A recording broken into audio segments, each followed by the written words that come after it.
Hey everybody, you're listening to the Canary Cry News Talk live stream pre-stream. We're here. Sorry, chat, I don't have you open. They've changed some things on our back end here, and I'm going to simultaneously talk to you and also have Gonz tell me how to get the chat open. But somebody's here. Somebody's got to be here.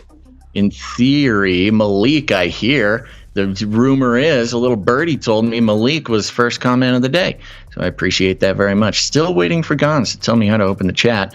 And we are going to get this show started. It's crazy. You're going to love it. All sorts of fun updates. And remember, YouTube, you'll just be getting the first half of the show.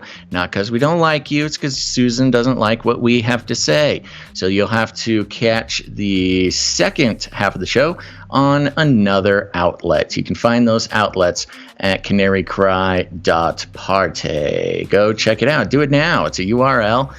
You've heard of them, internet stuff. And you can find all of our fun links, including all the resources you need to get the most out of your Canary Cry experience. All right, folks. Well, here we go. Going to get the show started. Enjoy. Sit tight. Stay hydrated. You know the deal. Let's go.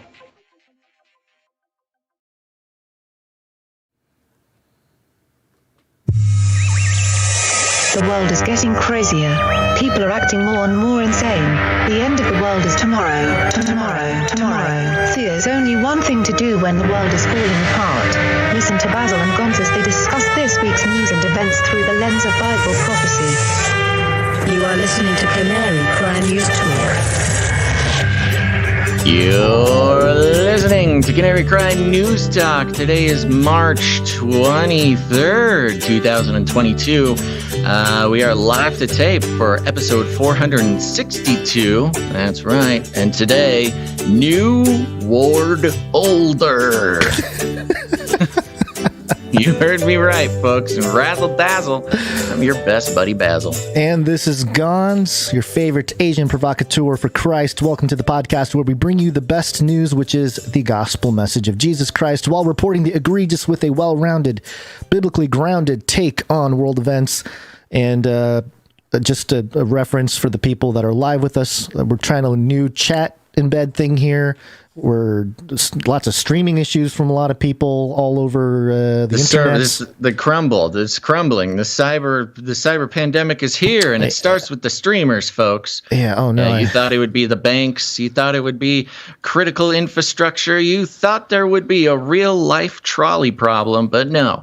The hackers have struck, and the streamers are down. Yeah. We're doing our best. We're here. Yeah, I just realized that Rumble is not live right now. So I'll be working on that. In the meantime, let's break into our top story here. Let's do it.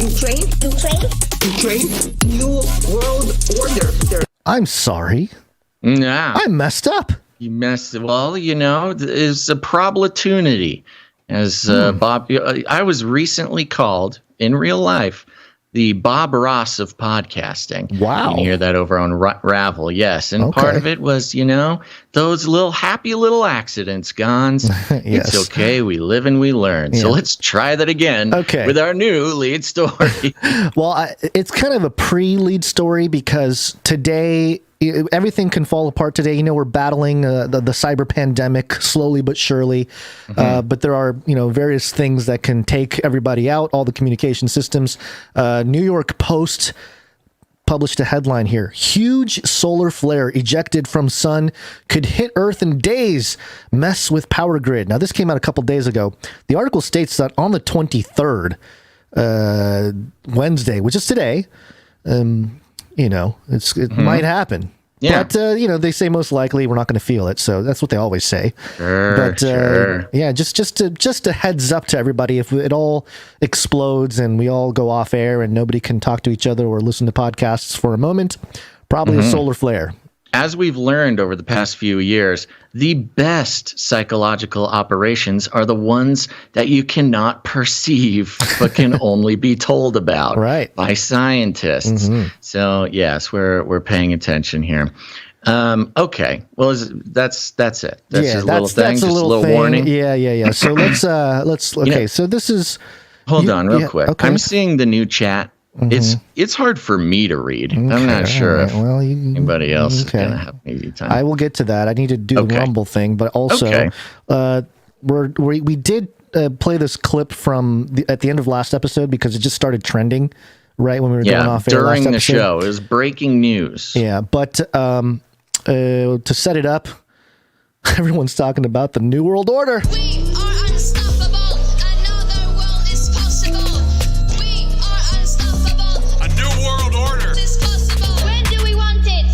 Now. New World Order. And it was our very own President Biden. Got hairy legs. Got hairy legs. And this clip has gone absolutely crazy viral. You know, we are at an inflection point, I believe, in the world economy.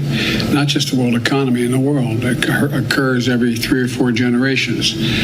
As one of the top military people said to me in a secure meeting the other day, 60 million people died between 1900 and 1946. And since then, we established a liberal world order, and that hadn't happened in a long while. A lot of people dying, but nowhere near the chaos. And now is a time when things are shifting. There's going to be a new world order out there, and we've got to lead it, and we've got to unite the rest of the free world in doing it. So anyway. You know, I just noticed something in that clip. Of course, we listened to it on Monday. I noticed something that I didn't notice before.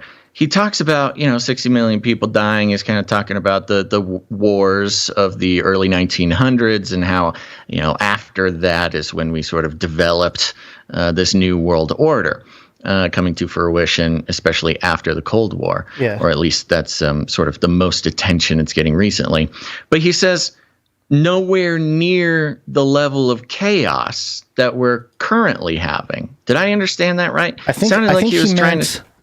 If I'm not mistaken, I think he was trying to say that there's less chaos now. Like the turn of the century was more chaotic, more deaths. That 60 certainly million. makes more sense. Would you mind if we listen to it one more time? Yeah, we can do that. Okay. You know, we are at an inflection point, I believe, in the world economy. Not just the world economy, in the world. It occurs every 3 or 4 generations. As one of the top military people said to me in a secure meeting the other day, 60 million people died between 1900 and 1946. And since then, we established a liberal world order, and that hadn't happened in a long while. A lot of people dying, but nowhere near the chaos. And now is a time when things are shifting. There's going to be a new world order out there, and we've got to lead it, and we've got to unite the rest of the free world in doing it. So anyway. Yeah. Okay, so again, I'm just catching new things every time. So he is talking about, you're right. He said a lot of people died even after that, but there's not as much chaos. Talking about the new world order as a stabilizing event, a stabilizing structure after the early 1900s, which, which is not incorrect. It certainly stabilized geopolitically speaking the world. Because instead of competition, as far as, military competition or competition of ideologies playing out on sort of the battlefield, they developed this system, this new world order, where the world would be ruled, in theory, by neutral, unbiased law and norms. And that'll pop up again in one of our articles. But that was the idea. It's like, okay, let's stop fighting. Now we all agree to laws. We all agree to some stability. Nobody's going to be trying to take over other people. Okay, that was New World Order. And then he goes and he says, now we have a new world order, like a new world order, which I don't spend as much time as I should in our Discord channel. But those who were there maybe last week or so saw that I went on some gigantic rant of my sort of theories of the New World Order 1.0 and the New World Order 2.0. So to hear the president basically reference that, maybe Biden is in our Discord channel. That would explain a lot, actually. It totally would. Yeah. The reaction online has been the most interesting thing about this. Taking a step back from everything, and it is strange that the more awareness there is publicly, the more divisive the phrase New World Order becomes. I have never seen the frenzy of people, spitting whatever. That's like our crazy job to see the frenzy and unprecedented frenzy here on Canary Cry. And it's just fascinating to see how the media has had to explain what Biden is saying here. And of course, the one thing that I wanted to point out with Biden is like, in a secure meeting, I was told, are you allowed to be talking about this stuff, Joe? He's giving away details from a quote unquote secure meeting. So that was the one thing that jumped out at me. But the independent.co.uk, love it, luckily is explaining everything for us, Basil. I don't know if I should make this point before or after reading the article, but there's something about the ownership of the independent.co.uk that makes all of this very interesting. Just give a what are we keeping an eye out for, and then you can do the big reveal. Yeah, just kind of the Ukraine-Russia angle on things, I suppose. Okay, all right. So the headline here from and they don't really get into it too much here, but just kind of keep it in mind. This is a mainstream outlet in the independent.co.uk headline. What is the New World Order and why has Joe Biden caused uproar by using the phrase? Oh, that's nice. Yeah. They're gonna tell the world what the New World Order is, so they don't have to find out on some disinformation, malinformation, fake news, Russian propaganda YouTube channel. U.S. president excites conspiracy theorists with unfortunate choice of words at White House event. Oh, that's funny. As if he didn't purposefully use it. He said he was told by a top military guy. Yeah. It's not they're trying to make it sound like a whoopsie doodles by old man Biden. Yeah. Oh, give Uncle Joe a break. He didn't mean to say that. Right. Joe Biden caused a stir Monday during a gathering of business leaders at the White House when he alluded to a coming new world order in the wake of the Ukraine crisis, apparently not stopping to consider the awkward legacy of the phrase.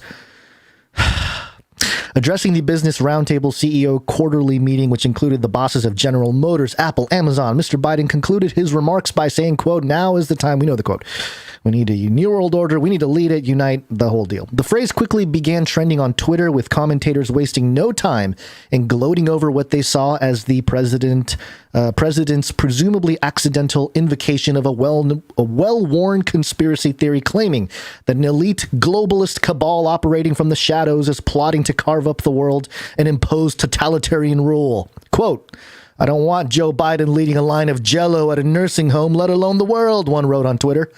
Quote, the nuts who brought us lockdowns creating a new world order is terrifying. Quote, did y'all forget everything we learned in those 2012 conspiracy videos? I wonder if that includes Age of Deceit. That would be... Of course it does. With New World Order in the subtitle there. Fallen Angels in the New World Order. Quote, did y'all forget mass vaccination, mass surveillance, vaccine passports, and a total police state is a part of the New World Order?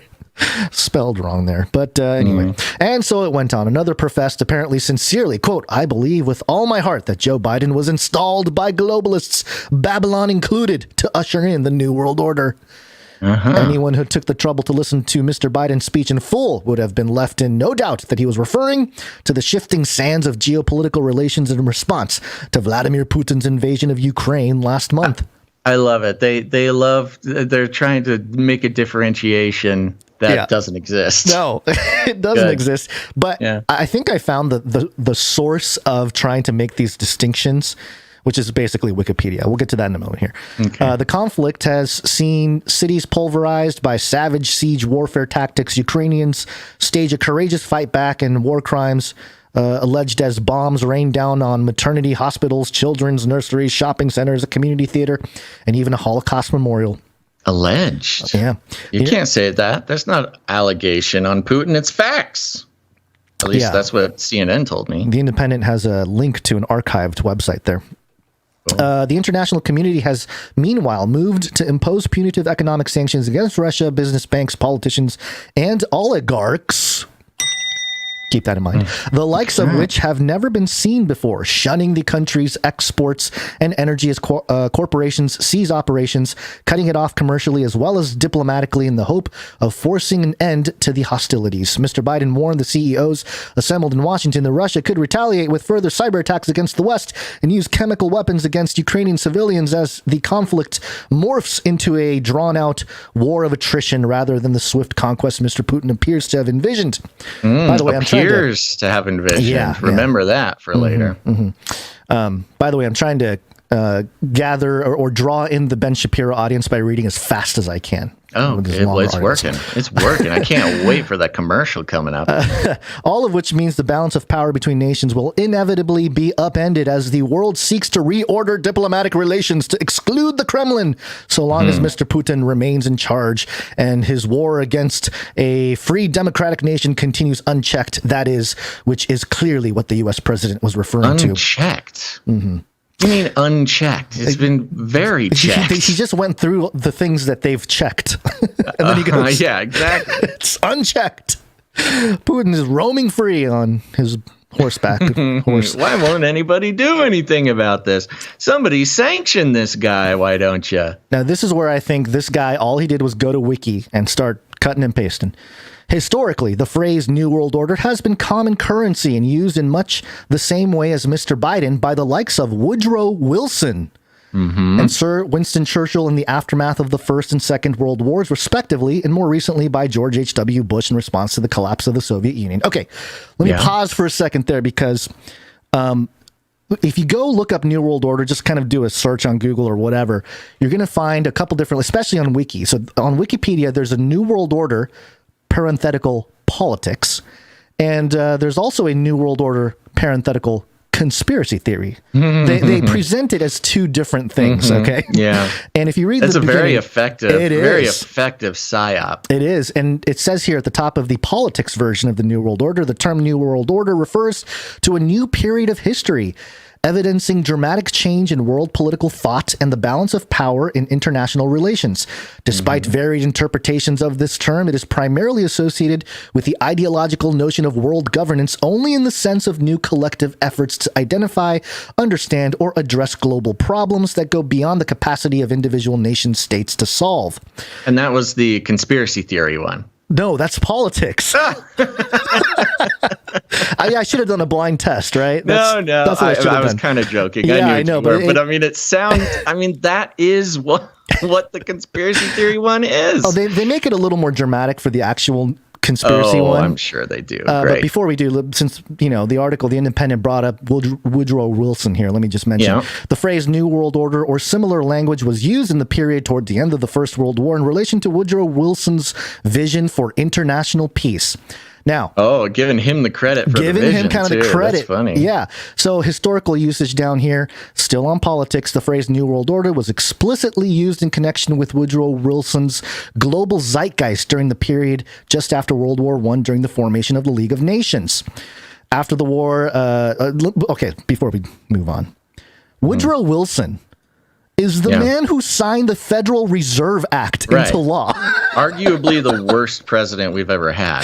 Like the most destructive to the average middle-class American. If we're talking about the New World Order, part of it is like the one world economic system and trying to build that out, right? Fiat, the economic control, everything. I mean, the whole... That is part of it. He's the guy that brought central banking to the United States, and he's talking about the New World Order.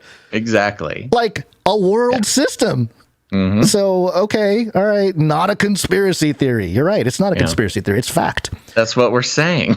I know but they're saying it's just politics. It's not real, stuff. They are good at their jobs. Here's a little tidbit that's funny that's in this wiki thing. After the war, Wilson argued for a new world order which transcended traditional great power politics, instead emphasizing collective security, democracy, and self-determination. However, the United States Senate rejected membership of the League of Nations, which Wilson believed to be the key to a new world order.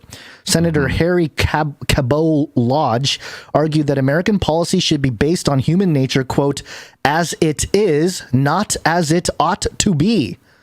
Nazi activist and future German leader Adolf Hitler also used the term. That's interesting. That concept of like, hey, we should be governing as human nature is, not as it ought to be. That's a very nuanced argument that would not fly today. Like, nobody would listen to this senator today if he made that argument against the New World Order. They'd be like, what are you talking? No, you're bad. You're a white supremacist. I'm not even sure if I fully understand. That was that was the case for or against the New World Order? Against. The senator pushed back against Wilson's New World Order concept and said, hey, we shouldn't be governing based on this ideal. Which is interesting because it is the implication.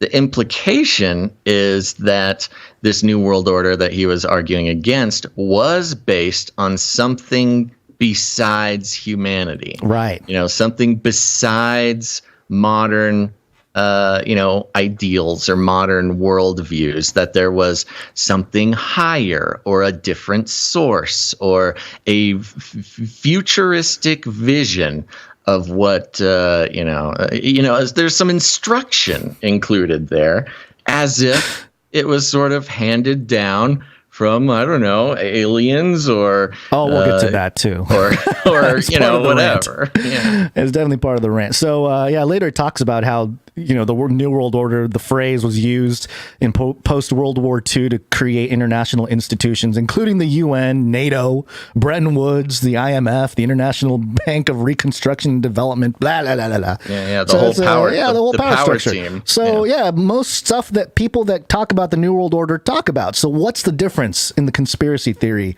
definition? Well, in their wiki, they say New World Order is a conspiracy theory which hypothesizes a secretly emerging totalitarian world government. Oh, yeah. Okay. Wait, read that one more time. A New World Order is a conspiracy theory which hypothesizes a secretly emerging totalitarian world government.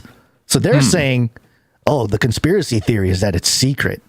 I was going to say, it depends on that whole, the entire difference between Wikipedia's real New World Order and their conspiracy theory New World Order is the definition of secret. Yeah. Like, that's the only difference. But here's a little more interesting in terms of labeling perhaps us, Basil, you and I, and many of our people listening or watching.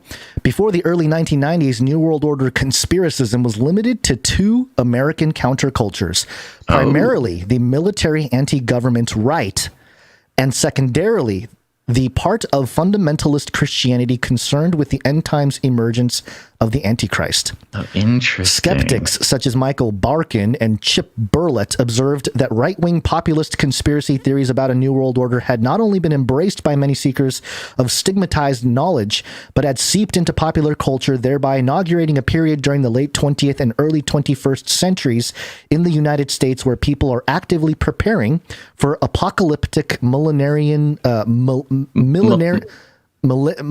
can't say this word, millenarian scenarios. Those political scientists are concerned that mass hysteria over New World Order conspiracy theories could eventually have devastating effects on American political life, ranging from escalating lone wolf terrorism to the rise to power of authoritarian ultra-nationalist demagogues. Yeah. I want to see when the Wikipedia article was updated for this. I'm going to guess that it's been updated recently and some very convenient, allusions being made here to recent events. I will say, though, that concept, the, what was it called? The Armageddon what was it called? There's some Armageddon papers or something like that the FBI had in 1999 that sort of outlined the apocalyptic, end times groups that can turn violent and all this kind of stuff. Right. So anyway, I thought the contrast was very interesting. And again, it's funny because history of the term, this is conspiracy theory now. During the 20th century, political figures such as Woodrow Wilson and Winston Churchill used the term. They're giving the same information. It is just copied and pasted. It's copy and paste, and the Independent basically did a copy and paste themselves. That's funny. I mean, you just consider the concept of control of information, where a core principle of the control of information that we are all experiencing 24/7 now, and thankfully people are more aware of now, that the information by the time it gets to you has been filtered so many times and not filtered a certain other amount of times, but more or less just repeated from a source, repeated over and over. And that's where the devastating lack of critical thinking is affecting our mass media sort of infrastructure, empire, whatever you want to call it, control mechanisms. And we're seeing it live on Wikipedia. Wikipedia making it from an editor of Wikipedia, which, keep in mind, are not professionals. No. Anybody can become an editor at Wikipedia. And so you've got some guy who, and speaking of which, of course, the intelligence agencies have a lot invested in having some Wikipedia editors in their offices to help control the information. So you've got probably some editor, either somebody who's trying to set the record straight on the New World Order, or perhaps even an intelligence worker editing the Wikipedia pages. Okay, that's a source. And then you've got the mainstream media copying and pasting from Wikipedia, which is a brilliant roadmap on how to disseminate possibly government mediated information straight to the public without having to sort of officially admit that there's a state-run, flow of information. Yeah, it's a beautiful system, really. Yeah. Before I go I do real quick before you do that too. I want to give a shout out to downtown Montreal. Apparently, we are on a very loud speaker in downtown Montreal right now. So if you're in Montreal, hey everybody, you're listening to Canary Cry News Talk, your new favorite podcast dedicated to corporate news media analysis and deconstruction. Just search Canary Cry News Talk anywhere you go. You'll find all our stuff. And thank you to our person in Montreal downtown blasting it on a speaker. Sounds good. Hello, everybody. Hello. In our little show notes document there, Basil, there's a little link where it says independent.co.uk. It's hyperlinked. Do you want to go ahead and click on that real quick? Oh, sorry, I'm not in it. Give me a second. Okay. So you mean in the article that you're reading right now? No. I'm talking about our document. Our document. I'm here. Okay, where it says independent.co.uk. It's hyperlinked. I'm looking at it. Okay, yeah. I'm going to click on it. Mm-hmm. Here I go. All right. Takes me to wikipedia.org /the independent. Yeah. Go down to and read that second paragraph there. Second paragraph. Here we go. The Wikipedia entry for The Independent. That's the independent.co. Yes. Independent.co.uk. The newspaper was controlled by Tony O'Reilly's Irish Independent News and Media from 1997 until it was sold to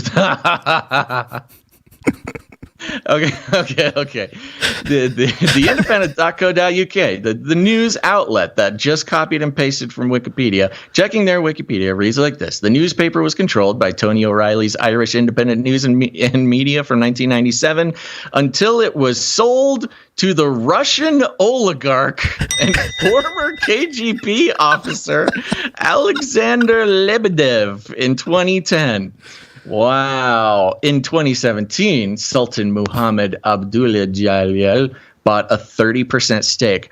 Oh my gosh. So the Independent is owned by a Russian oligarch, former KGB officer, and Sultan Muhammad Abadjadayel owns 30%. Holy smokes! Isn't that crazy? And then if you go to that right column where where it shows the owner's current or whatever, it shows his son Evgeny Lebedev. He owns 41% stake, the biggest stake in the Independent. Now, my whole thing is the Independent is literally Russian controlled. KGB owned UK news outlet. Wow. Isn't that crazy? And wow. I'm wondering if this is because no one's talking about this. No one. No. I mean, the Independent's not super big, but they're big. Yeah. I'm just wondering if there's going to be a cutoff where these other guys, the Sultan and Justin Shaw, these other minority stakeholders are going to chop off that 41% from this guy. Yeah, and, or they're taking all the oligarchs' yachts and villas and stuff. Are they going to take the newspaper? Right. This would be a great opportunity for the British government to seize the newspaper ownership from the Russian oligarch, again transforming the Independent into state-run, British media. Holy smokes, that is hilarious. I was floored. I wasn't sure I was reading correctly, but yeah, it looks like it's true. The other side of it, yes. And so just for context, these Russian oligarchs, they're not oligarchs because they're good at business or something. They're Russian oligarchs because they made deals with Putin. Putin made them who they are. Yeah. And they get to be oligarchs because of their allegiance to Putin. And of course, Putin is a KGB guy. This, what is his name? Alexander Lebedev is a KGB guy. Yeah, it's all wrapped up. We read the breakdown of the collapse of Vladimir Putin's empire of misinformation and how the mainstream was talking about, he's no longer a puppet master of disinfo. His empire has fallen. And yet the independent.co.uk seems to still be thriving pretty well. And all signs point to it being a direct propaganda outlet for Russia. Well, how have I never heard this before? Why are the ladies on The View not talking about this? That's a good point. Well, a UK outlet, I don't know if they care too much. But it says here, political alignment is liberalism, social liberalism. So, a bunch of liberals, they're like, whatever, as long as they're, taking our side. Where is this Sultan from? Who is this Sultan? Is this a Saudi? I think so, yeah. I think let's look it up because it could be anybody. I don't really know. Let's do a little copy paste Arunski. While we're already on Wikipedia, we might as well see what it's Wikipedia. Saudi. Is it Saudi? Yeah. Okay. Wow. Well, good find, Gonz. Holy smokes. Yeah, thanks. Yeah, it's a good one. So part of what I wanted to sort of land the plane on the New World Order thing, just to reiterate some points that I think people maybe new to the show hadn't heard before, some of what were premised. Or perhaps you're just walking down the street in Montreal right now and some loudspeaker is about playing. To hear some crazy stuff. So yes, the phrase New World Order is not new. It's very old. Yeah, which is the point. It is the point. Now, there is a document written by an occultist named Alice Bailey. She was an early 20th century occultist. She wrote several things, most popularly The Externalization of the Hierarchy, which she published in, I think it was like sometime in the 30s or maybe 1940 was one of the later editions. It was during the peak of spiritualism. Yes. Where sort of occultism was very popular in the U.S. And other places. And these occultists were very highly regarded amongst the spiritualists in governments around the world. Right. And Alice Bailey started a publishing company called Lucius Trust, which was originally called Lucifer Magazine. A little, maybe a little pulling back on the reins there. It wasn't going to really appeal to those filthy Christians. So in this document from 1940, there is a page, April 1940, The Coming World Order. And she talks all about the New World Order here. And keeping in mind, Alice Bailey claims that she did not write this. She claims that Deja Kul, a spiritual entity, the higher being, channeled through her and wrote down these instructions for a new world order. There's a whole segment on it, and I won't read it necessarily, but it's very much they try to include. It's a very one world religion concept. They try to include Christianity as part of this bigger world, spiritual system. Christianity, Jesus, that's just one element of this bigger thing. Right. That's what they try to phrase it as. And there's a segment literally titled "Steps Towards the New World Order." Remember, this is 1930s. She's getting this. She's writing it down. And let me just read this one part here. In contradistinction to the totalitarian world order, what would the rest of the world plan? Towards what world objectives should the democracies work? Utopian schemes, idealistic forms of government, and cultural living processes have ever been the playthings of the human mind down through the centuries, but these utopias have been so far ahead of possibility that their presentation seems useless. They are, most of them, wholly impractical.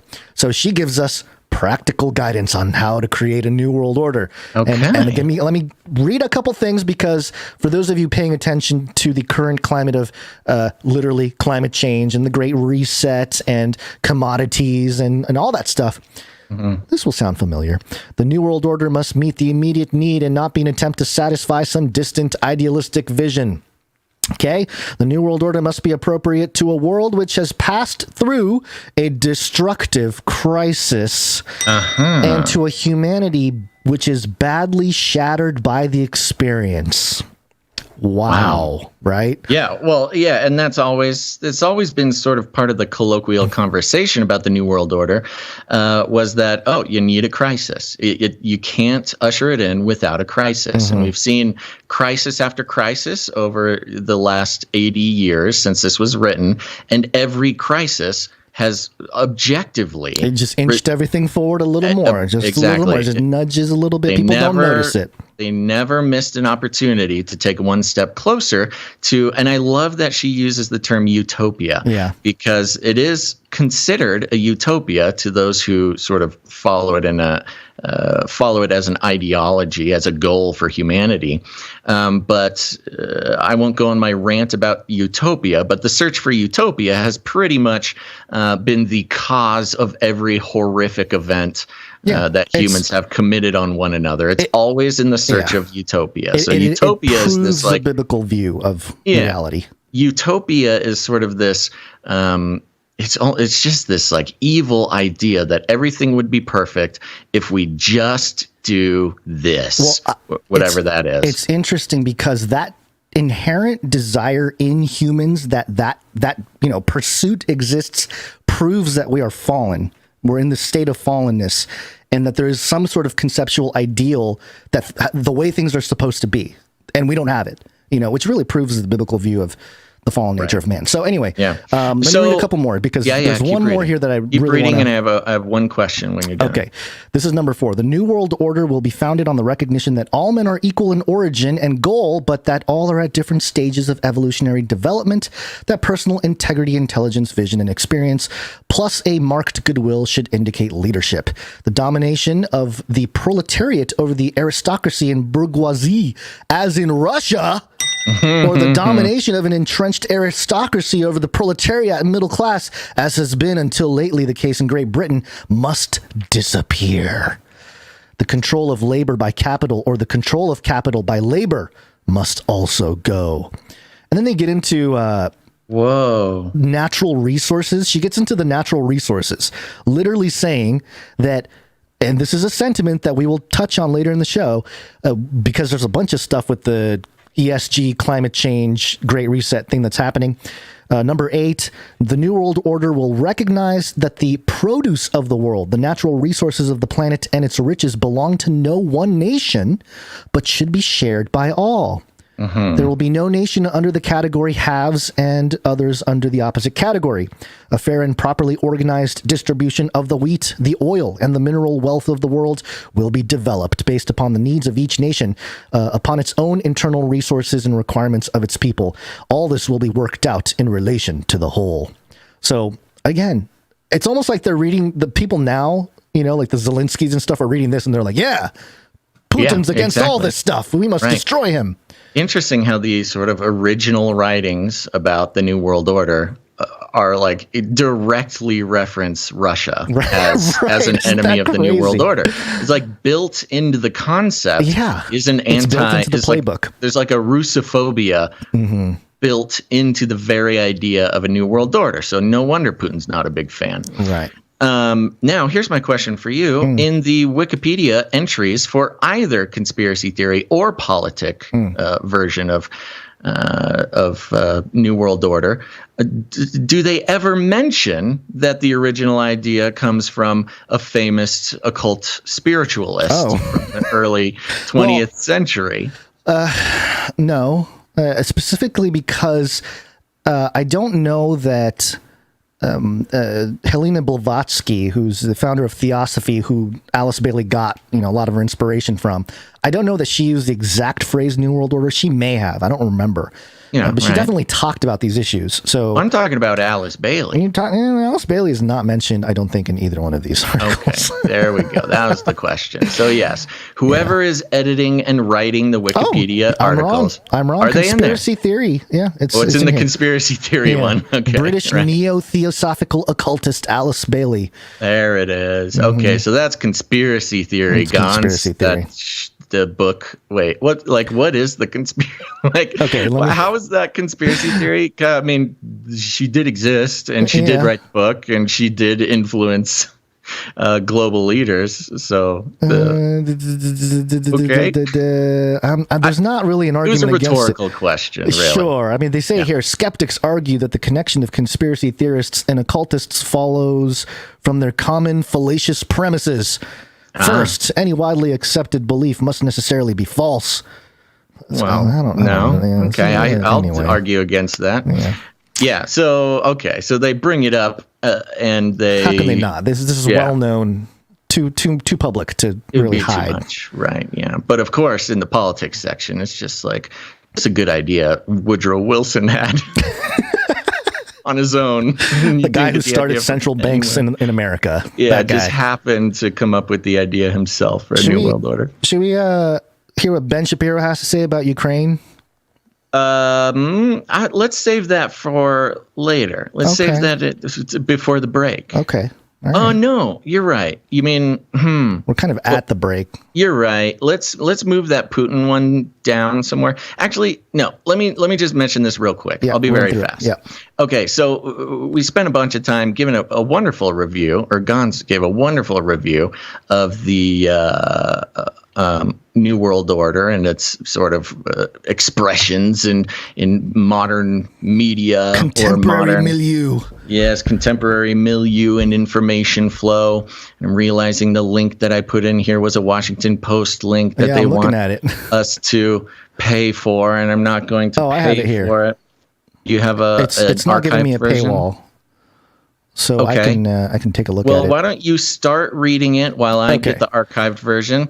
And this is a very fascinating article that came out talking about Putin from the Washington Post. And I love how the American media knows more about Putin than Putin knows about himself. And I have it up here. This is in the opinion section of the Washington Post by Charles Lane. Okay, Charles Lane. The headline: Putin says everything is going according to plan. He might not be lying. Ooh. Okay. I like the premise that every word that comes out of his mouth is a lie. Yeah, I thought we're supposed to think that Putin is just a liar and doesn't. But okay, all right. He's here we go. Twice since launching his war in the Ukraine on February 24th, Russian President Vladimir Putin has assured the Russian people that that his special military operation is going according to plan. He did so despite the Russian army's failure to topple the government in Kiev or to gain much territory, and despite its substantial losses. Now, it starts right off the bat with the presumption that, hey, he says it's going according to plan, and we think maybe it is going according to plan. And then they say, but he's not doing a good job, and he's failing, and things are going poorly for him and his army, which, is sort of taking the assumptive position that they think what's happening is not part of the plan. So you've got, this is just a very basic version of conspiratorial thinking. So we have a conspiracy theory being propagated by the Washington Post.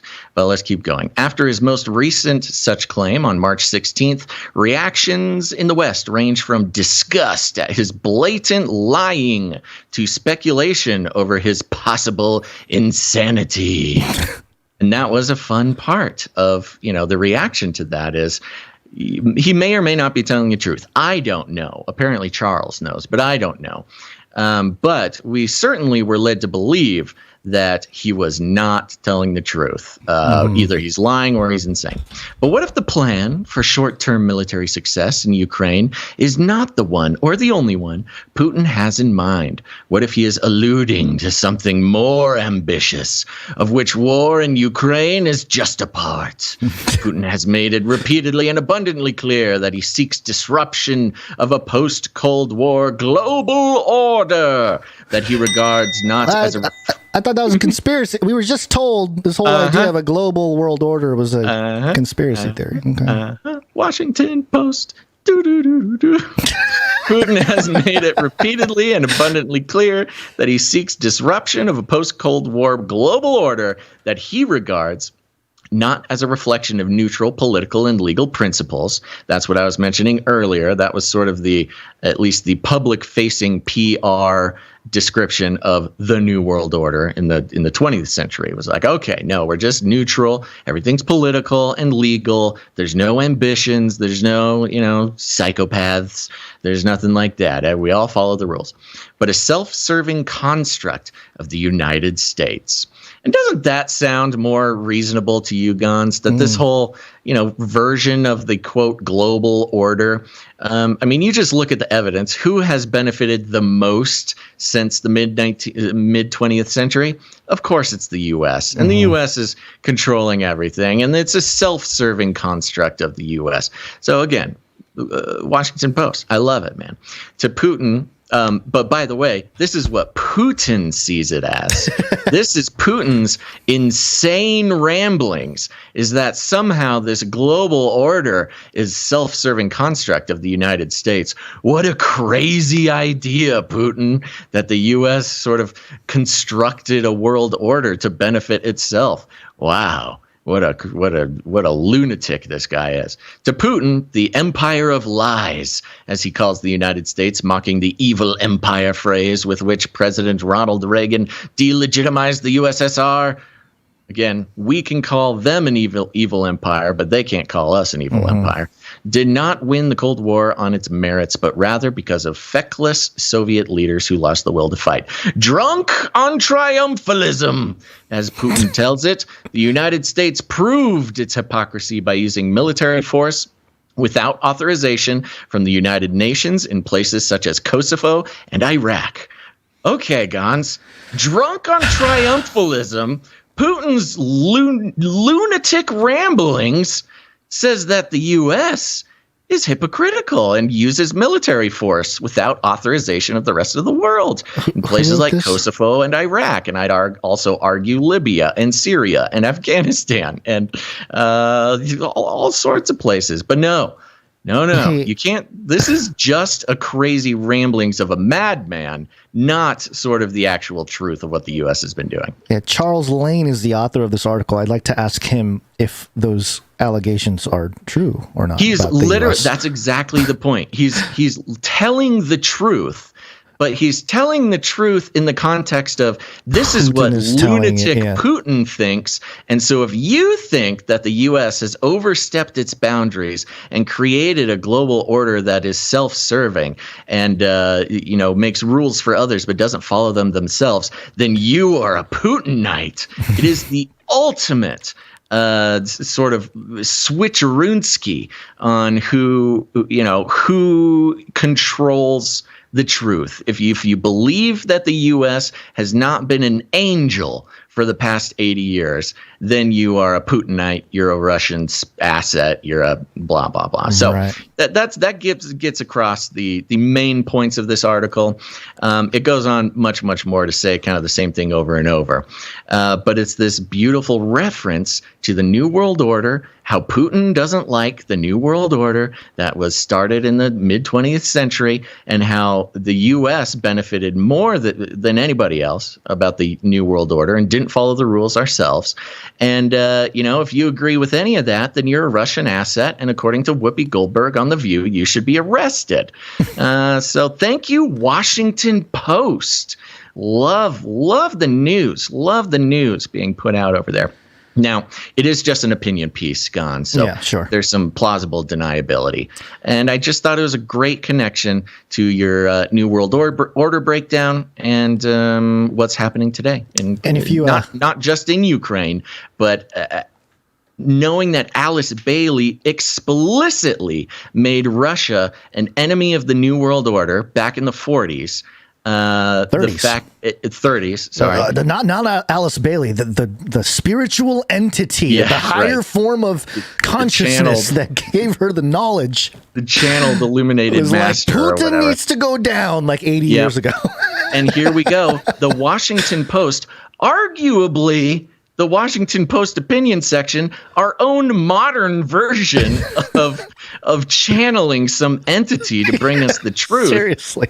Is towing the exact line that Putin is an enemy of the New World Order and that the U.S. is some sort of saintly figure. Yeah. So it's a beautiful parallel. History might not repeat itself, but it certainly rhymes. Mm-hmm. And I appreciate the exposition that Charles Lane gave us here at the Washington Post. Let me just mention before we move on real briefly, if you go to the show notes of last episode in the additional stories section, I did have a link to the globalresearch.ca website where they have a really long article here, and it's titled, "The U.S. has killed more than 20 million people in 37 quote-unquote victim nations since World War II," and they kind of document a lot of that. So, it's something to look into.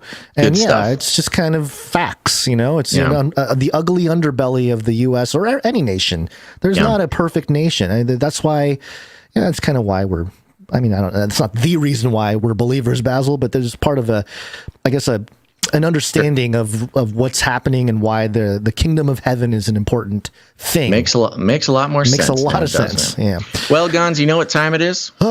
What is it? What time is it? Well, I accidentally said time, and I meant to say day, baby. Oh, okay. Yeah, because it's Wednesday. It is Wednesday, my dudes.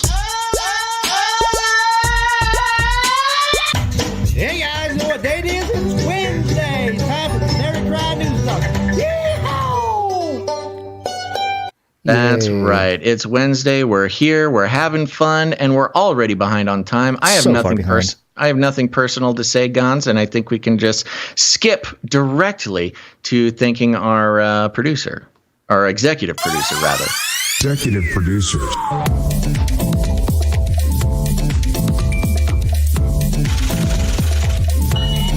Here we go.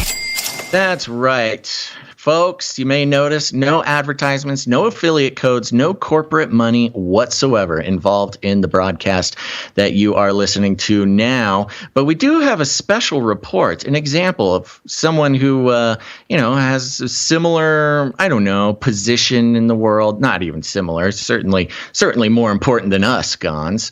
But just to give an example of the difference between how we run this show and how some other famous individuals might be running their show. Keep in mind, folks, we're on the value for value model, which means we create value. We do it 3 times a week. And if you get any value out of it, you are invited to join the resistance, to raise a rebel fist in the air and tell the corporations who benefit and control media most easily and most blatantly through the advertising industry. When independent media like us take advertising dollars to help spread the good news of whatever, new gadgets, new product that you probably don't need and, need to give your hard-earned money that you probably don't have in order to obtain some sort of happiness in this life. Well, that is your independent media going ahead and selling your mind, your trust, your attention, your eyeballs, and your ears for their own personal gain to some, corporate lizard people who will want to harness the authenticity or harness the radical nature of independent media in order to maintain some sort of financial control. But not here. Here, we are entirely funded by our producers. And producers are listeners just like you who have decided to join the movement, to take personal responsibility for the continuation of true independent media, completely disconnected from corporate incentives and corporate control. But Gonz, before that, we do have a word from our sponsor, Ben Shapiro. Oh, yeah. Let's see. This is a little clip from the Daily Wire. Last week, a Mariupol theater sheltering hundreds of people was reduced to rubble. The word children was written in huge letters on the pavement there, clearly visible from the air. Even now, the fates of most of those people remain unknown. Oh, boy. So that is the current status of the war in Ukraine. All of this is enough to spoil anybody's sleep. But here's the thing. You don't need to have your sleep spoiled by bad sheets. If you get a sheet with a high thread count, you think that you've done a great job. Wrong. Wow. Masterfully done again. Ben Shapiro bringing the truth and just an incredible mastery of shifting from talking about babies getting bombed in Ukraine, but don't let that let you lose sleep, folks, because you got to get new sheets from Olin Branch. It's just an incredible display of exactly what we're talking about here. I mean, look, he's an interesting figure, a complicated figure. Some people like him, some people don't. But his sort of otherworldly ability to seamlessly transition from talking about dead babies in Ukraine and how they might be losing sleep because of all these bombs going off. But you don't have to lose sleep, folks. Go buy these sheets is truly incredible. And I mean this when I say it. An excellent example of the literal evils of the advertising industry, where they are able to not just encourage an independent news person to commit this sort of heinous crime, but also praise him. I mean, this, by the standards of the broadcasting and advertising industry, this was an excellent ad buy on Ben Shapiro's show here. And what we might see as some sort of twisted melancholia display of some true darkness in the world is actually praised and paid for by your corporate overlords. But we don't do it here, folks. We're on the value for value model. So if you appreciate what we're doing and you don't want us to have to rely on such ludicrous displays of madness to support this show, please consider becoming a producer. You can do that by heading on over to CanaryCryRadio.com/support. CanaryCry.Support. Oh, wow. A little edit there, huh? Yes, we are trying to shift to our new URL, CanaryCry.Support. Go check it out. But along those lines, Gonz, we do have an executive producer here to thank at the top of the show. Very cool. I already played the intro executive producer jingle, so why don't we just name him? Yeah, Who is it? Let's do it. We're here, folks. We're here to name names. This is the fella who was the most ambitious and generous producer today, and that is executive producer Kyle C. Thank you, Kyle C. For your executive producership. Where'd you find this? That's right. Thank you so much, Kyle C., for coming in, executive producing. And we'll be thanking more producers in our first break. But we still got some time before that. So everybody say a little prayer and thank God for Kyle C. for helping this show continue. All right. Oh, you know who else helps this show continue? It's Flippy. It is. Hold on. Give me one moment. Here it is. Oh. It's Flippy. Sorry, I was not prepared for this. No worries. Flippy update. Do you want fries with that? Oh, That's right. Destroyed my ears. It's a little hot. Little hot on my end. Little hot. Sorry about that. Okay. All right, everybody. It's time for the Flippy update. If you don't know, Flippy is our colloquial name for the disembodied robot arms that are taking our jobs, enslaving our children, and flirting with our spouses. We use talking about Flippy as a way to explore all the new, fun, and exciting ways the robots are taking over the world, and just how there's nothing we can do about it. Today, this Flippy update is coming from medicaltubingandextrusion.com. medicaltubingandextrusion.com. Folks, if you ever thought that we just go to the same watering hole every week for a Flippy update, you are wrong. Have you ever been to medicaltubingandextrusion.com? Didn't think so. That's why you listen to the show. The headline is, "This tentacle-like magnet robot could navigate the lungs." Ooh, sorry, other human lung worms. Flippy is coming for your jobs. Engineers at the University of Leeds have developed a magnetic tentacle robot to pass through the narrow tubes of the lungs. Scientists and engineers at the university made a proof of concept for a robotic device that can reach the smallest bronchial tubes to take tissue samples and deliver cancer therapy. The tentacles robot has a diameter of 2 millimeters, about twice the size of a ballpoint pen's tip. Magnets outside a patient's body guide the tentacle robot into place. The proof of concept was based on laboratory tests with a 3D replica of a bronchial tree modeled from anatomical data. The researchers plan to further investigate the effectiveness of the device in imagining lungs, navigating lungs from a cadaver. Scientists and clinicians in the Storm Lab at the university said the device could change the use of robotic systems in assisting endoscopy and catheter procedures where a fine tube needs to be inserted into the body. Ugh. Yeah, gosh.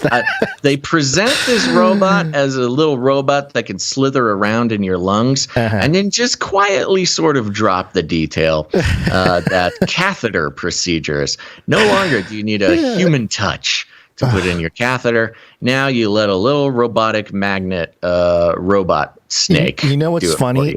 As I was kind of clicking through, looking for stuff, what's funny I'm about explaining it right now. Please help me find the humor, Gonz.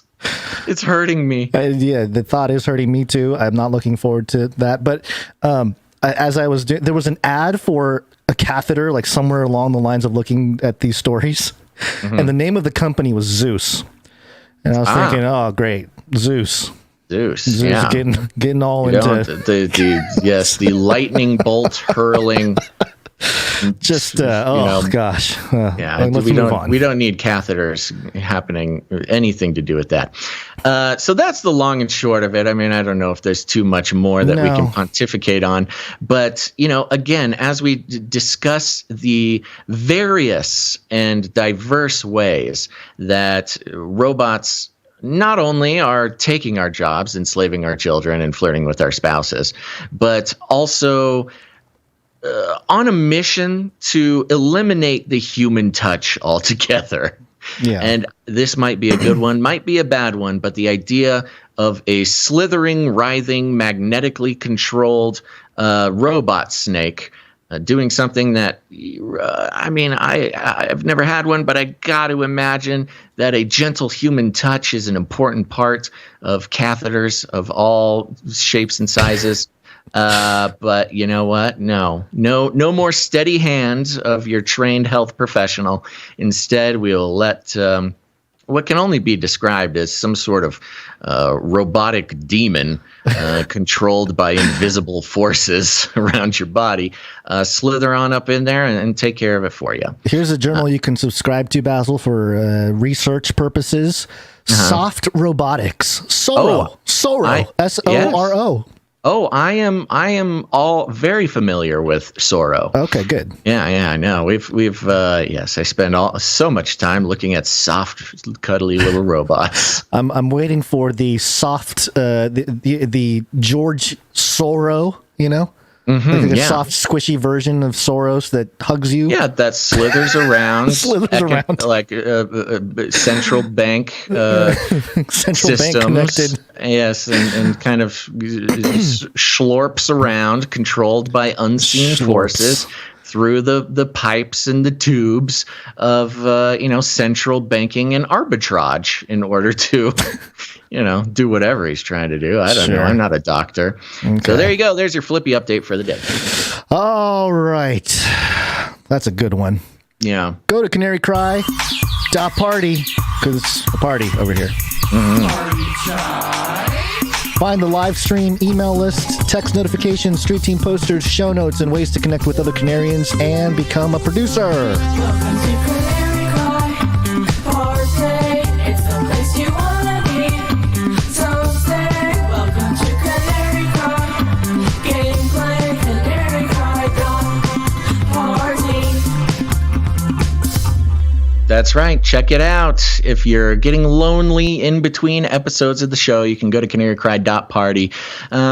Get connected with the community, find some cool resources, hang up some street team flyers, all sorts of fun stuff over there, just waiting for your attention. Now, I do want to take an opportunity real quick to let you know about a podcast that I do, a little side project here, but one no less valuable than this one. It's called Ravel. It's a podcast I do with Dr. Christopher Ryan Gates. He's a PhD in biblical interpretation, and we talk about smart stuff, scripture, society, and scandal. If you're interested in any of that kind of stuff, you should go check us out. Ravel on any podcast player.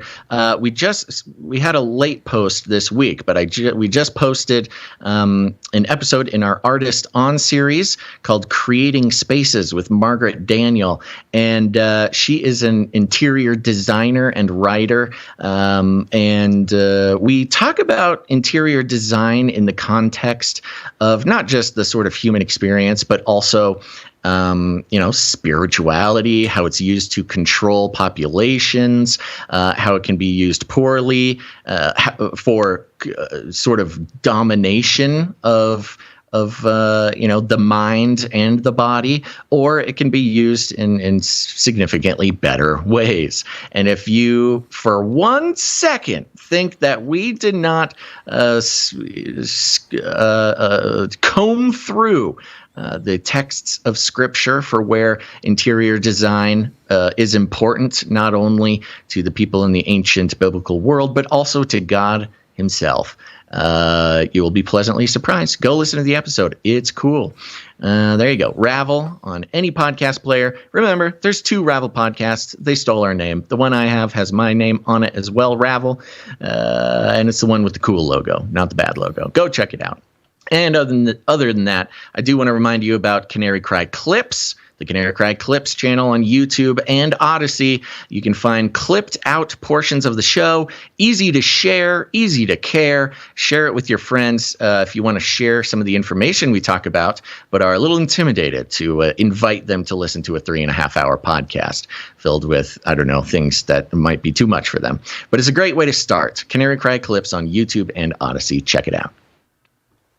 The COVID-19 crisis would be seen as a small disturbance in comparison to a major cyber pandemic. Climate change. Wait, what? What? I played the wrong jingle. We need a great reset. Learn to use the dark side of the Force. Yeah, we're talking about the Great Reset, and we're talking about climate change. There we go. Which, we got to have a climate change jingle, we don't we? We do. Yeah, we do, but it's kind of... Climate change. Okay. It can be better, is all I'm saying. It's Bill Gates saying climate change, so... I mean, it's a great clip. We could use like a Greta Gates like full banger, as Jonathan would put it, rump rattling, banger. Yeah, so we'll put that out there. We'll see if anything comes back to us. This is Yahoo News mirroring the news. The headline here is "Celebrate World Water Day by committing to water stewardship." right there on 322 day there. The United Nations, the Skull and Bones Day. Yes, which was yesterday.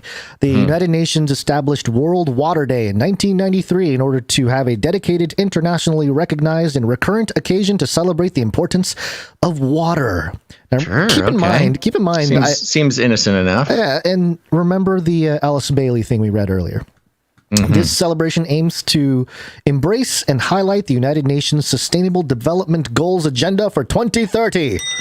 In particular, the goal of availability and sustainable management of water and sanitation for all.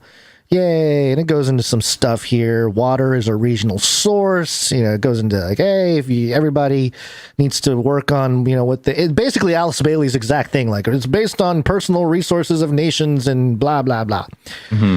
And it says here, I highlighted some stuff here. The single most important concept for government and industries to understand as they are crafting water stewardship strategies is that water is a regional resource. That's opposite of what we are supposed to be thinking, right?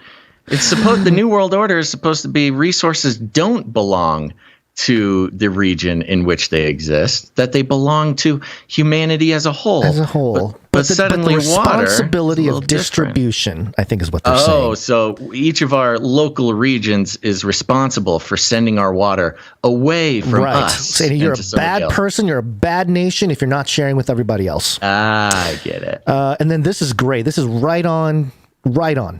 There's a little subsection or subheading here. Stakeholders in water sustainability. To your point, Basil, when we've talked about stakeholder capitalism, let's see what they say here. Quote, the human relationship with water goes beyond access to potable water and sanitation. Water holds cultural and religious significance for people all over the world. It is celebrated in songs, dances, and rituals because we all understand as a civilization that water is important to our survival. That's Janina da Silva. That is not lost on me. Yeah, project coordinator. Due to our existential dependence on daily access to water, everyone on the planet is a stakeholder in sustainable water management. Everybody on the planet, Basil. You and I, we are stakeholders in sustainable water management. That sounds nice. Yeah. But there are definitely some people on this planet I do not want in control of my water. Like George Bush Jr.? That's just to name one, yeah. Has a bunch of freshwater water land. rights. Yeah. Some organizational units, such as governments and large industries, have an outsized influence. Yes. And large industries have an outsized influence on the cleanliness and accessibility of water. True. The UN has determined that access to water is a human right. Yeah, okay. I mean, I ain't going to argue with them. I think the implementation of you're a bad person and you're not part of the world system if you hoard water is sort of thing. And part of it is to surveil water. I think that's going to become more of a thing. They want to surveil everything.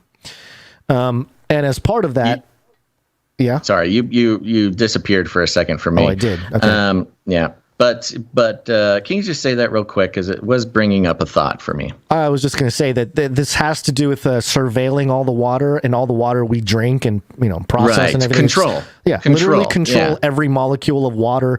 To have every molecule of water, accounted for in some kind of database or something. And here's the thing. Here's the trick. And this is the trick of all of these types of movements.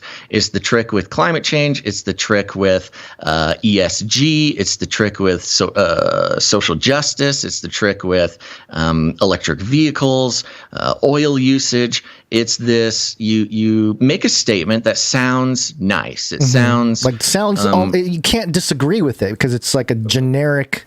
Yeah, it sounds like cooperative. It sounds like, hey, we're all responsible, right? But what that does is it puts you in a position where you are considered responsible, which opens up you to regulation and control, where when you really don't have any control over the water. I mean, it's nice. It's a beautiful sentiment that like, oh, together we can all, take responsibility for our planet's water. But in all practicality, I have no control over the water in my town. I have no control over the water, whatever. It's a rhetorical sort of fairy tale. And what this rhetorical fairy tale is meant to do is to convince you, dear regular citizen, who has no real power over the water in your life, that you are open to control, open to regulation, that you must agree to participate in some sort of sharing of responsibility, which does one thing. It decentralizes responsibility away from the corporations and governments who are actually in control and using that control. It is a diversionary tactic. Yeah, they've created us. Everybody else is the scapegoat. Sounds potential fluffy. Scapegoat. Yeah, sounds fluffy. Sounds nice. Sounds like a utopia. But in reality, it is letting the people who are really responsible off the hook and able to shift all the blame onto the public at large. It's a trick. Don't fall for it in any context, really. Yeah. Let me just touch on this as well, because along with that, Thomson Reuters Foundation put out an opinion piece. Oh, good. And it is titled "Opinion: The World Needs a New Water Agenda." Okay. Yeah, they just have some sort of auto generator for the titles of this rhetoric, don't they? I love it. It's just so funny. For major floods in Germany and China last year and Eastern Australia this year to ongoing and prolonged droughts across North and East Africa, the world is confronting a new climate change-induced water reality. As the Intergovernmental Panel on Climate Change recently reported, the world is not doing nearly enough to bolster defenses to risks and stresses caused by floods, droughts, sea level rises, and glacial melt. And the window for action will close if warming beyond 1.5 Celsius outstrips capacities to adapt. So it's the same narrative. I don't want to really get into it because it's about energy. It's about all this stuff. I thought there was a spot here. Maybe it was a different article, but it was, they mentioned the 2030 agenda for sustainable development. Right. Thomson Reuters, wasn't that the Rothschild? He's in the club. Yeah, definitely in the club, towing the line and pushing and so the Klaus Schwab fan club. Yeah, so that's all part of it. I did forget to mention that in the Putin part, his master plan and how it's remember, Putin was one of the World Economic Forum's young global leaders. Right. That's where I fit in. Wow. Okay. Do you want to touch on this aviation thing? You want me to? The aviation thing. Because we're going from water to air now. Why don't you just keep flying through it? Okay, so this is aviationpros.com. The headline here is Jet Aviation signs World Economic Forum's Clean Skies for Tomorrow 2030 ambition statement. Good. I love it when they state their ambitions. Yeah. And it says here that Basil, March 22nd, on 322, Jet Aviation announced today that it has signed the World Economic Forum's 2030 ambition statement, Clean Skies for Tomorrow, designed to gain state, industry, and public support to help accelerate production and adoption of sustainable aviation fuel. SAF, Clean Skies for Tomorrow, strives to see SAF constitute 10% of the global fuel supply by 2030. Now listen to this. Okay. By signing WEF's Clean Skies for Tomorrow 2030 ambition statement, Jet Aviation joins a community of some 100 stakeholders across the aviation value chain dedicated to supporting the transition to net zero aviation, committing to 10% SAF by 2030. Quote, Jet Aviation believes collaboration is one of the best ways to bring in innovative solutions to life, and we are delighted to partner with WEF and other industry stakeholders to help increase the global supply of sustainable aviation fuel. Yeah, I love it. Again, don't let them fool you. This World Economic Forum, Great Reset, stakeholder capitalism. They've been talking about this. We've been talking about it since 2016. The stakeholders, just to make a comparison, they use the word stakeholders to describe in the last article about water, right? They use the word stakeholders to describe everybody. Everybody is a We're stakeholder. all responsible, but which this is a lie.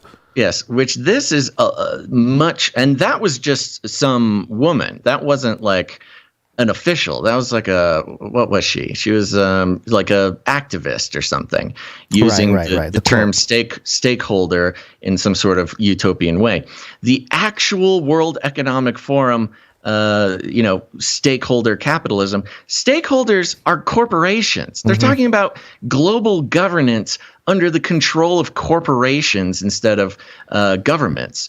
And so, when they say we have 100 stakeholders, going to make the skies more clean, they're talking about the aviation fuel corporations. The ones who are almost, that hold a incredibly large majority for the use of petroleum products and the burning of such products to pump the sky filled with that evil carbon that they hate so much. No. Now suddenly these are the good guys who are going to replace the government and save the world. It's pretty crazy. It's great. It's crazy. Great. It's very powerful. Oh man, I wish I can find that. There was maybe I won't be able to find it right now, but yeah, basically that was the main point there, that the stakeholders across the aviation value chain, the people that control the value chain, the aviation value chain are gonna. And so if you're like an independent person that likes to work on planes or something like that, I mean, I don't know how much of that exists now, but I want to be in the value chain, Gonz. How do I get into the value chain? You must sign the Clean Skies for Tomorrow. You must sign it with your blood.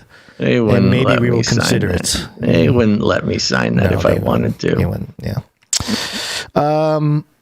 Just a quick thing here. I saw this story and I don't really know where to fit it in. It happens annually, but also just to bring attention to it a little bit.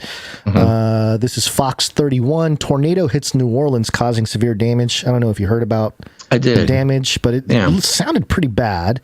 Yeah, I saw some videos. Seems pretty scary. Should we call the producers? I was thinking, let's do it. Producers, assemble!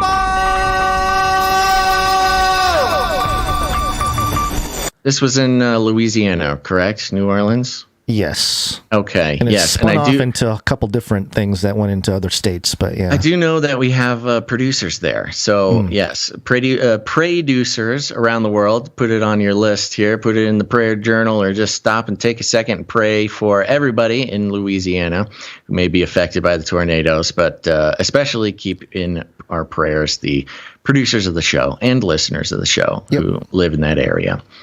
Gonz, I think we should just skip politics for another time. This will put us right. It'll put us right back on track. We can either pick it up. We'll pick it up another time if we get ahead, or we'll put it for next show. Okay. It's kind of an evergreen. I must have started the thing a little late, the Pomodoro late, because I'm still seeing some time left in our segment here, but it's okay. Just a couple minutes, but it'll take much more time to go through the politics. Should we play the Blackburn clip? It's short. I want to save it. It's a whole thing. I got a whole breakdown. Yeah, for those who have been listening for a few months, you've heard me sort of obsess over the theater that's been going on with the Supreme Court for a long time. Not just the new nominee, but the weird political games going on. And I kept saying, I don't know exactly what it is, but something's happening, and something is happening. So we'll do a follow-up on that on next episode, because there's a whole rundown to do. Okay. In the meantime, I guess we're taking a break. Yeah. It's break time! Come on, take a break. That's right. We're just going to take a quick break, folks, and you know what's going to happen. You're going to hear me talk about how wonderful the value for value model is, how we create value 3 times a week.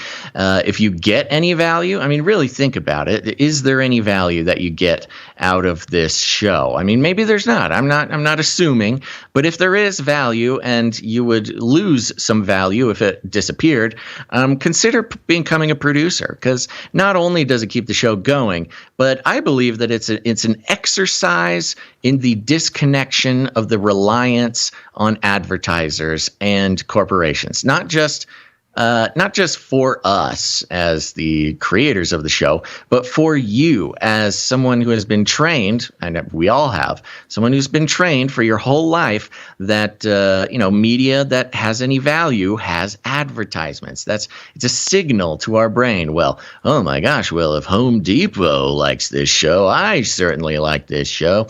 And it's a very effective mind control. It's a very effective way to extract wealth from lower classes and channel it up into the higher echelons of power in this world of ours. I truly do consider the advertising industry to be some sort of intentional sickness that is being sprayed over us. It hovers over us, and there's nothing we can do. And it's been there for so long that many of us don't even know that it's there or know that we are sick. And part of what my experience supporting other shows through the value for value model is that it is a very powerful act to not just show myself, but show the principalities and rulers of this world, and perhaps even show God that I don't need to rely on elite lizard people and their mind control in order to appreciate truth and maybe even just entertainment, whatever the case may be. So if you get any value out of what we do, please consider becoming a producer, and that's what you are, a real producer. And you do that by going to patreon.com/CCNT, or even better, CanaryCryRadio.com/support. CanaryCry.Support. Okay. I don't know. CanaryCryRadio.com/support. There it is. Okay. Yes, we know it's a very catchy jingle. It's become a mainstay of this show, but we do need to start transferring away from that original URL. They both work, but go to CanaryCryRadio.com/support or CanaryCry.Support and become a producer. And Gonz, who are we thanking today? Well, we started with the executive producer at the top of the show, but we're going to thank him again. Indeed. Executive producers.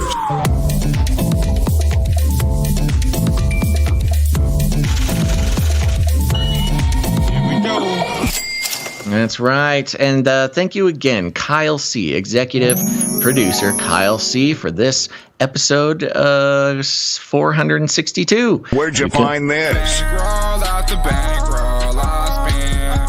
And I did not see a note or anything come in from Kyle, so we're just going to give him our dearest and sincerest thanks from us and the rest of the Canary Cry family. Thank you very much, Kyle C. Comes in with $110. Yeah, very nice. Mm-hmm. And that is it. Just our one singular executive producer today. Thank you, Kyle C. We have some other producers to thank. Mm-hmm. I would like to stop in with the supply drop real quick. Here we go. Supply drop. There it is. CanaryCry.Supply.com. Go check it out. CanaryCry.Supply.com. You can read all about the supply drop, which is our producer thank you campaign, where if you commit to supporting the show in $33 a month, you'll receive 4 times a year the Canary Cry supply drop, filled with exclusive, very special items created by our artists, created by our producers, some of them even created by me, manufactured in the United States with love and caring for the whole Canary Cry family. Go check it out, $33 a month. And here's the thing, I did the math. $33 a month roughly translates to less than $3 per show. So, it's when you think about it in one big chunk, it seems, that's not nothing, man. $30. That's certainly something to pay attention to. But if you are someone who listens to the show every episode, or at least, most episodes or many episodes, it's really committing, less than $3 per episode, and you'll get the benefits of not only participating in the value for value model, which I believe is very powerful, but also you'll receive cool thank you gifts. So go check that out. And there's still time, folks. Let's see, what is it, the 23rd? Yeah, there's 7 days, something like that, to sign up this month where you will receive the Canary Cry NFT, the new release of our fun NFT. And maybe that's not something you're interested in or know how to do, but along with that, you will get a fun tutorial, a fun how-to video from Gonz, where you will learn all about, crypto and NFTs, and maybe you'll learn something. So you also get a little lesson. And that's very fun. We're very excited about that. People have been telling us to get involved with the NFT thing for a long time, and we're not really like making a career out of it, but it is something that is valuable in a lot of different ways. So if you sign up in the next week, you can receive that NFT as well, and we are hoping to send those out once a month. So there you go, CanaryCry.Supply.com. Go check it out.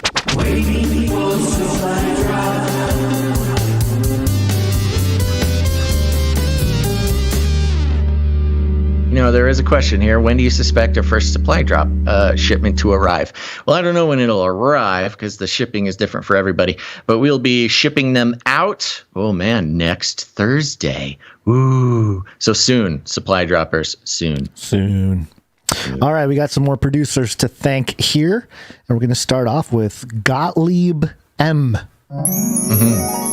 Thank you very much. Gottlieb M is actually one of our new Patreon supporters, coming in for $16 a month. Thank you very much, Gottlieb. Thank you, Gottlieb. Next up, we have Harm V. Harm V. Harm V. Yes, thank you very much. I did not see a note, but they came in for $13.13. Ooh, interesting. Yeah. Thank you very much. Next up, we have Morv. Morv is on a 67 episode streak. Yes, very impressive. Thank you. Producer Morv comes in with 1111. All right, next up, thank you very much, Morv. Next up, we have LX Protocol V2. That's right. Producer bot LX Protocol V2 comes in 10 episodes in a row. Oh, good streak. Yeah. And comes in with a pocket full of sevens plus fees and a note. It's Wednesday, my dudes. It is Wednesday, my dudes. Thank you for all you do. Random jingles. Okay, give them a couple random jingles. Get that cat out of here. Yes, yeah. This girl must be practicing witchcraft. Nice. Are you ready to become cyborg? You're so generous, Gonz. You're so generous with the random jingles. Yeah, it's quick, It's the least I can do. All right. Thank you, LX Protocol V2. Appreciate it. Next up, we have James M. James M comes in for 1111 plus fees. He signed up for that on a recurring basis, a monthly basis. Thank you very much. Oh, thank you very much, James. So, yes, M. those monthly producerships.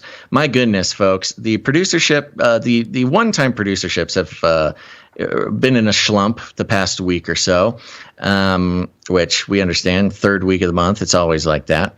But the monthly support has really helped. Oh my gosh, we don't have to stress so much because of the supply droppers and the other people who sign up for monthly support. It's really taken a load off of our plates for these, these sometimes week and a half during every month that there's always a little slump, in between paychecks, things like that. So that's it. Let's continue. All right. Thank you very much, James M. Next up, we have William B. Yep. William B comes in for 1111 plus fees recurring again. 11. Thank you very much. Thank you very much. Appreciate that. Next up, we have Sir JC, Knight of the Techno Squatch. That's right. You know him. You love him. Sir JC is on an 82 episode streak.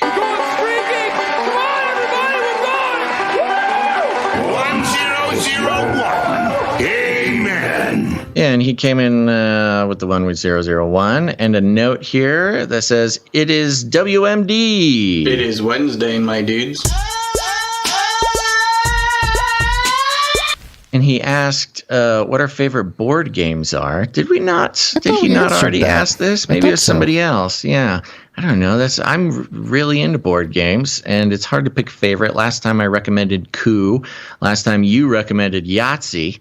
And let me see here. Let me recommend to you, going through the mental map of board games in my head, Sure. I own. If you're new to if you think board game and you automatically think of the classics like Monopoly, Yahtzee, Trouble, I don't know, the ones everybody has, the sort of like 12 board games that ruled the world, ruled the market, Candyland, Candyland.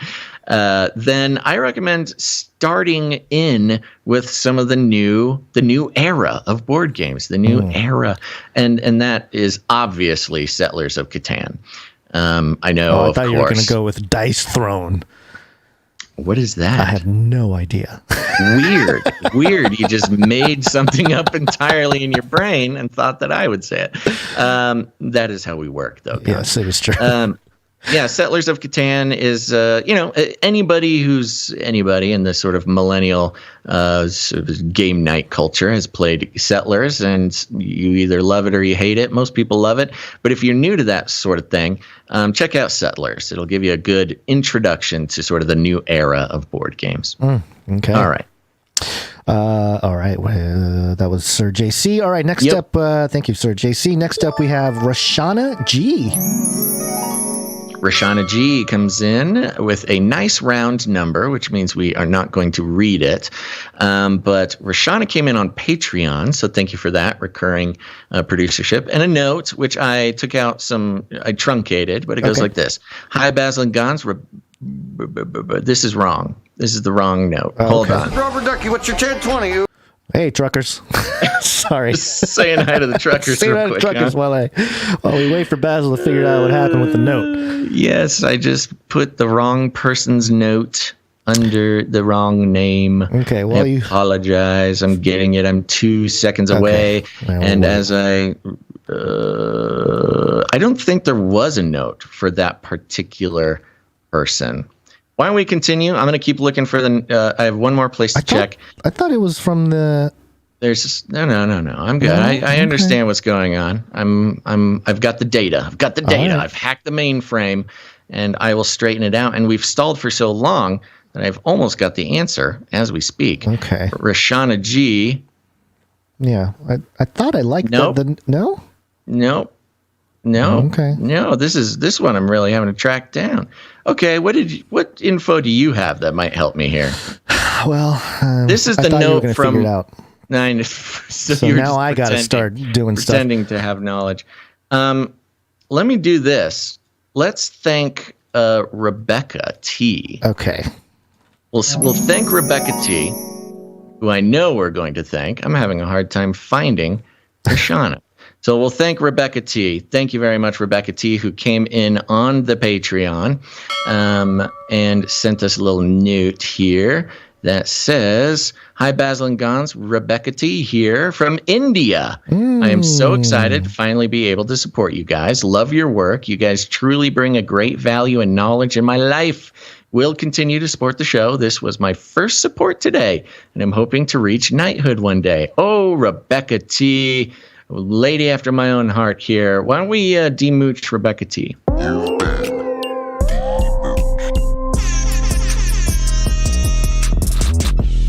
I love being reminded that we really are a worldwide show here. I love it. We don't talk about it too much, but I see the numbers. There are people in pretty much every country in the world who listen to this show. And Rebecca T., there are a couple other Indian producers, but Rebecca T. is definitely on that list. So thank you very much.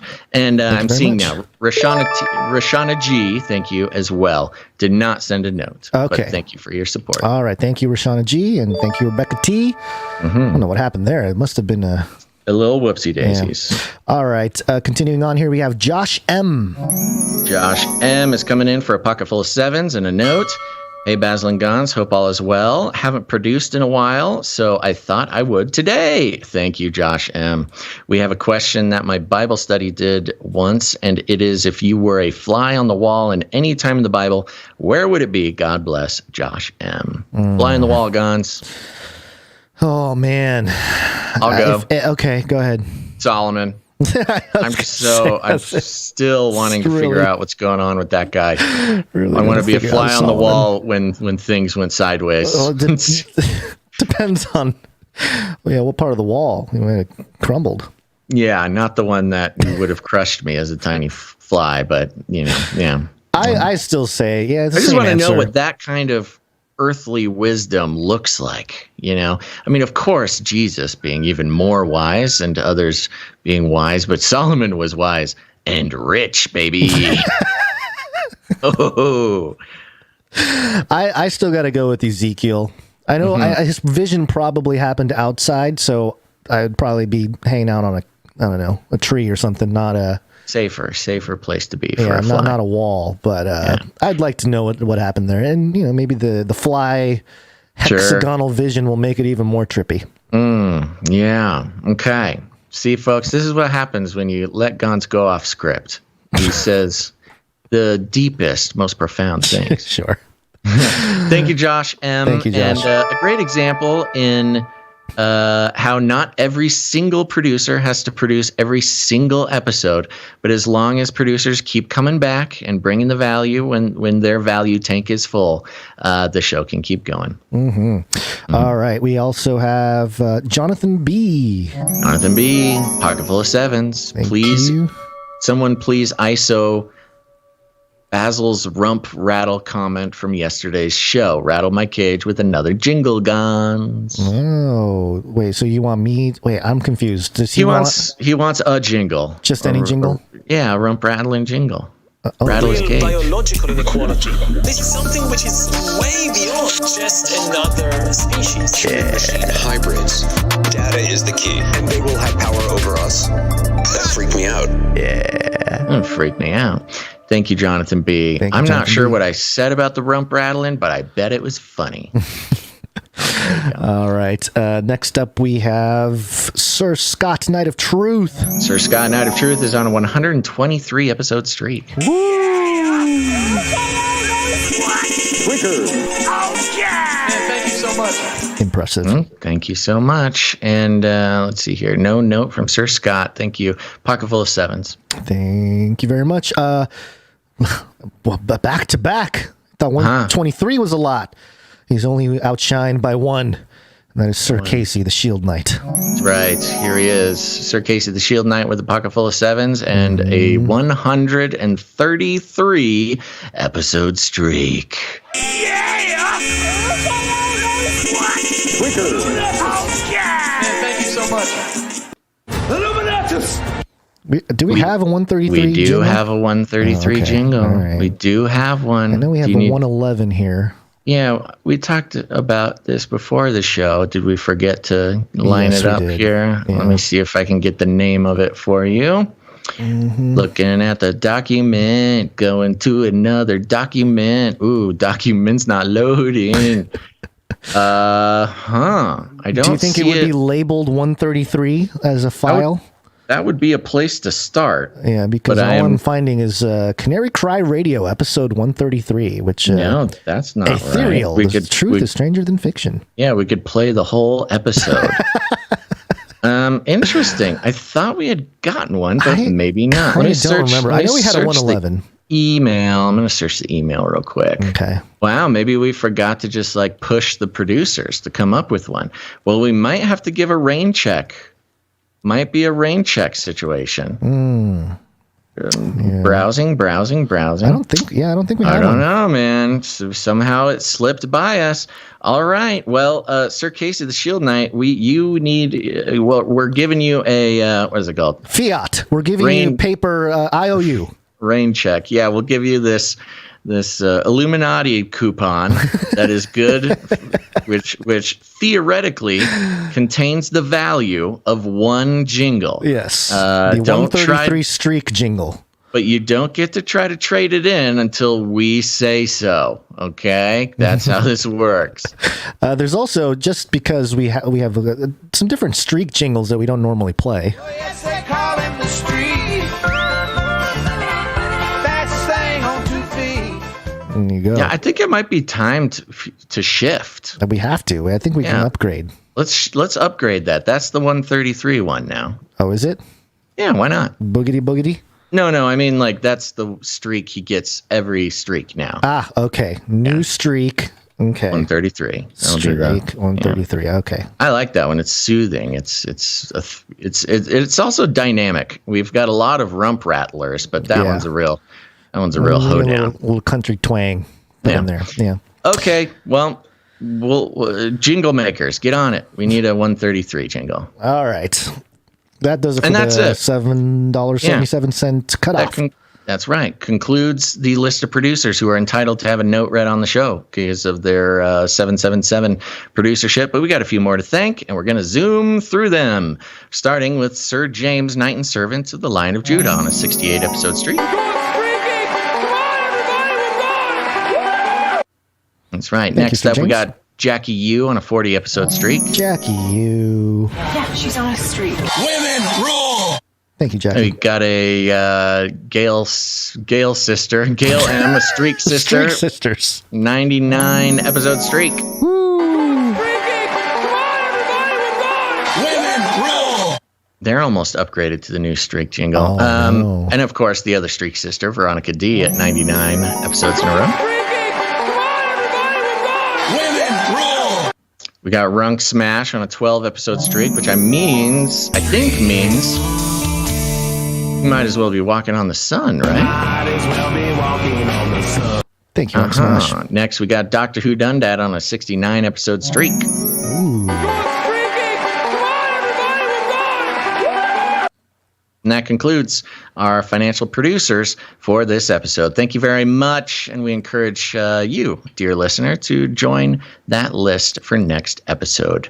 Thank you for your patronage. Shut up and take my money. Thank you for your patronage. Thank you for your patronage. Thank you for your patronage. Sorry, you had something? Nope. We have a Knighthood today. Okay. Exciting. For those who don't know, we have a thing called the Canary Cry Roundtable of Knights and Dames, where the most illustrious producers who have supported the show in the amount of $1,000 or more over time or all at once are invited to take a seat and be knighted or damed with the name of their choice to represent their ambitions, their positions, their everything. So their status in the Canarium, Basil, the round table. They are elite. They are trusted. They are noble. And today we are daming. So happy to dame the wonderful producer Ebony Blaze. Yay! Wow. We didn't even plan that. Okay, here we go. Let's get our blades out here. Let me see. What can I find? What should I use? Okay, I'll use this one today. Here. There we go. Nice. Yes. Okay, you got yours. I have my katana. Okay, we want to call up Ebony Blaze to the Canary Cry Roundtable of Knights and Dames, where we have a seat for you. Thanks to your generous support in the amount of $1,000 or more, we are proud to pronounce you Dame Ebony Blaze. Cares for twins, cats, birds, and blooms for the Most High God. That might be the longest one. Please join us at the Canary Cry Roundtable of Knights and Dames, where we have the belt of truthful truthiness, breastplate of righteousness, custom fit Birkenstocks to carry forth the gospel of peace, the shield of ferocious faith, the helmet of substantiating salvation, the supernatural sword of the spirit, and of course, adorable samurai babies, infinitely cute cuddly kitties for cuddling. And if you're hungry, we have Fancy Feast, Wet Food, Carved Cosmo, the CRISPR cow, and of course, fried wormicorns. Welcome to the Canary Cry Knights and Dames Roundtable. Dame Ebony Blaze cares for twins, cats, birds, and blooms for the Most High God. And the crowd goes wild. That's right. Thank you, Ebony Blaze, for your participation and your value that you bring to the show and the whole family. So happy to have you here at the roundtable. I just found a really old jingle. Do you remember this one? Tell me something good. Oh, yeah. We used to have a whole segment called Tell Me Something Good. Mm-hmm. I would say the knighting of Ebony Blaze is something good. I think so, too. Indeed. Well, thank you very much, Ebony Blaze. Again, Such a vital participant in the value for value model here. And everybody is very excited for you, but also because of you. Thank you very much. All Checking on some voice messages? Yes, we are doing that now. Yeah, yes, we are. Please leave a message after the tone. At the tone, please record your message. Leave a message. Beep. Message. Go to Canary. You remembered. I was in it. I'm programmed now. Go to CanaryCry.Newstalk.com. There's a green tab on the right-hand side or on the bottom, depending. And click on that. You can leave us a voice message. Do whatever you want, man. I used to give suggestions. Do whatever you want. who have we? You sound so defeated. I can't control anybody, man. I'm not here to tell you what to do. All right. You can leave us a message. Do whatever you want. Okay, well, we're going to start with a message from Menace Sensei. Hey, Basil and Gonz. This is Menace Sensei, your favorite simp. I just want to say I really appreciate what you guys do for the Canarium. I really am grateful to God that I was able to find you guys. Well, I found Gonz, channel Facelikethesun through Destiny Lab. Shout outs to Destiny Lab. Oh, nice. And from there, it was just, a crazy trip because as a Christian, I was barely like a year in as a Christian, born again Christian. And a lot of things that I found were just, not a lot of Christians were talking about. It was more of so like, oh, you're a crazy conspiracy theorist, you shouldn't believe in that stuff. And when I found your channel, when I found Canary Cry Radio, it was wild. It was like, wow, there's people that are actually talking about this. I thought it was just a few people that weren't, that didn't see it in a weird, like outcast, like, it's just kind of weird to explain. I do know. Yeah, it was pretty awesome bumping into your channel and watching you to see 1, 2, and 3. Oh man, and I'm really excited for you to see 4. So that's pretty cool. But yeah, well, anyways, thank you guys for everything you do, and think outside the cage. Yeah, buddy. Nice. Thank you so much, Mena Sensei. And yeah, we always love hearing those stories, because it's always they're always simultaneously unique but relatable. Yeah. I mean, and that's actually kind of funny because that's exactly what the whole premise of the Joyspiracy Theory podcast is. Go check it out. Another podcast I do based on all this kind of stuff. But yeah, thank you, Mena Sensei. It's heartwarming to hear those stories. Yeah. And fun to hear the voices of people that we see around in the community, people who produce, people whose notes we read, people whose emails we get, stuff like that. So yeah, I recommend other people do what Mena Sensei did as well. Yeah, thank you very much. And yeah, the very kind words. Appreciate that. Praise the Lord. It's all his work. We're just kind of chugging along down here and doing our thing. So appreciate that. We got another message here from Mr. Magoo. Uh-oh. Here we go. Basil and Gonz, this is Magoo's message to Vladimir Putin. Oh. War! Oh, yeah, what is it good for? Absolutely nothing. Say it again, war! What is it good for? Nothing. Say it again, war. What is it good for? Absolutely really nothing. Putting his back into this one, huh? I could feel his toes. I love what is it good for? Absolutely nothing. Wow. Thank you very much, Mr. Magoo. Incredible. Thank you, Mr. Magoo. Sense the passion. Yes, and more reasonable timing on that one. I appreciate that as well. Yeah. Thank you very much, Mr. Magoo, for that uplifting message to Vladimir Putin. Yes, very good. Last message here from The Real Bubbles. Oh. Hey, boys. Just want to say I like the show. Got a bone to pick with the imposter out there, though. You might have some kitties and you might live in a shed, but there's only one Bubbles here as far as I can see. Okay? I've been in the park quite a while, and, there's only one Bubbles around here. So, just want to say I like the show, boys. Just sit here in my shed, fixing my carts with my kitties, and, I really like the show. Been a pretty recent conversion for me to the Lord, What? Hold on a second. No, Ricky. Not Lord the singer, the Lord Jesus Christ. Okay? Jeez. Anyhow, no, Ricky, I did not take the Lord's name to Spain, and that's not even how you say it. My goodness. Okay, anyhow, enough distractions, boys. Just want to say, I like this show. About the Wednesday jingle thing, I don't see what all the hubbub is about. We can all get along. There's good things about each of them, I think. But anyhow, boys, don't want to make this too long, but I got one more thing to say. Hi, Beth. I think you're great. Okay? You're real pretty. You love the Lord. I love you. Okay? Anyhow, thanks, boys.